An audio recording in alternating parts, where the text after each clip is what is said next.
All right, today we're jumping into one of the biggest and toughest leaps any entrepreneur has to make, that shift from pure, raw hustle to building a real, scalable system. It's the difference between a business that owns you and a business you can actually own. So let's get into how you make that jump. So let's just kick things off with a pretty tough question. And I want you to be honest with yourself. Is that business you're pouring your heart and soul into? Is it a real company? An asset that can grow without you? Or have you accidentally just created a really, really demanding, high-stakes job for yourself? It's such a weird paradox, isn't it? The very same passion and hands-on grit that got your business off the ground, well, that can actually become the walls of a prison. Your success starts to feel less like freedom and more like you're just on a treadmill that's speeding up every single day. And there's a name for this. It's called the founder's trap. It's that really dangerous point where your company can only grow as much as you can personally handle. So from the outside, it looks like success, right? But on the inside, it just feels like burnout. Do any of these sound, I don't know, a little too familiar? If you are the main bottleneck, if every single important decision needs your sign-off, and if the whole show grinds to a halt the second you try to take a vacation, well, then you're probably in the trap. Your business is built on you, not on a system. And hey, if you're nodding along right now, just know you are so not alone. Get this. Over 60% of small business owners are working more than 50 hours a week. Now, that's not just working hard. For a lot of people, that's a huge red flag that the business literally can't survive without their constant personal input. So, how do you get out? Well, the answer isn't to work even harder, no way. It's about thinking in a totally new way. You have to make this fundamental shift in your identity. You have to stop being the chief operator and start becoming the chief architect. This slide just lays it all out, doesn't it? It's the two different worlds you can live in as a founder. Over on the left, you've got that task mindset. That's all about just fighting fires, reacting, trying to survive the day. But on the right, that's the process mindset. It's strategic. It asks a much better question. How do we build a machine that solves this problem forever without me? One creates a cage, the other creates freedom. This quote it nails it. As you scale, your job totally changes. You have to stop being the one making the product or delivering the service. Your new product is the system that makes the product perfectly every single time. That becomes your focus. So let's be super clear about what we mean by a process mindset. It's pretty simple, really. It's just a deep focus on creating systems that are repeatable, that can be improved, and, this is key, that are written down.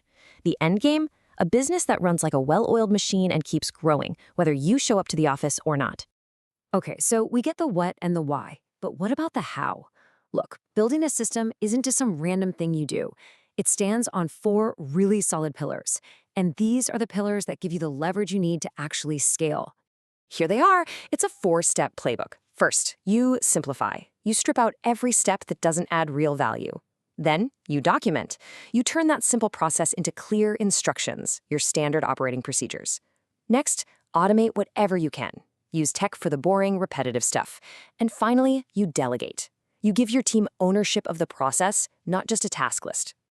Now, I know what a lot of you are thinking. Documentation? Sounds like boring corporate bureaucracy, right?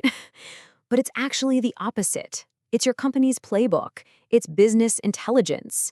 Good SOPs protect quality, they ensure consistency, and get this, they can cut onboarding time for new hires by nearly half because the right way to do it is right there in black and white.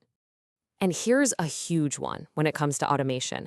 Please don't just go out and buy a bunch of shiny new software hoping it'll fix the chaos. It won't. You have to define your process first and then find a tool that fits that process. Trying to automate a broken process is like putting a jet engine on a rusty bike. You're just going to crash faster. Always remember, process first, tool second. So what happens when you actually do this, when you make the shift? Well, the payoff it's huge. It's game-changing. You unlock this whole new kind of growth, the kind that doesn't burn you out or break the business.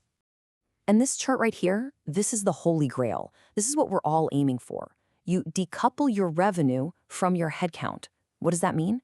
It means with great systems in place, your revenue can just soar without you having to hire a new person for every new dollar you make. You start growing smarter, not just bigger. And the benefits just ripple out across the entire business. You get financial discipline because your processes are efficient. Your customers trust you more because you're consistent and reliable. Your team feels stable because they have clarity and know what's expected. And you finally get your freedom back. You get to be the visionary again, not the full-time firefighter. Okay, let's look at the hard numbers, because the before and after is just dramatic.